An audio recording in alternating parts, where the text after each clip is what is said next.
PTCL मुलाजमीन pension case, supreme court ने pensioners के हक में फैसला दे दिया। सुप्रीम कोर्ट ने PTCL मुलाजमीन की पेंशन से मुतालिक केस की समाअत हुई।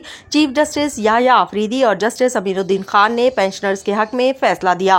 चीफ जस्टिस और जस्टिस अमीनुद्दीन ने जस्टिस आयशा के फैसले से इख्तिलाफ किया। 3 रुकनी बेंच ने 250 से ज्यादा अपीलों दरखास्तों की समाअत का तफसीली फैसला जारी कर दिया। सुप्रीम कोर्ट ने अपने फैसले में कहा कि PTCL के साबका मुलाजमीन पेंशन के मुकम्मल हकदार करार दिए जाते हैं। इदारे के माली मसाइल पेंशन की अदायगी से उसे बरी जमान नहीं करते। अदालत ने फैसले में कहा कि PTCL पेंशनर्स को 90 दिन में पेंशन की अदायगी का शेड्यूल मुरतब करे। पेंशन पर नजरसानी वफाकी हुकूमत के मुताबिक की जाए। अदालत ने कहा कि VSS लेने वाले PTCL मुलाजमीन को पेंशन का हक हासिल नहीं। अदायगियों का अमल शफाफ और मुनसिफाना हो ताकि मुतासरा पेंशनर्स के जायज मुतालबात का अजाला किया जा सके।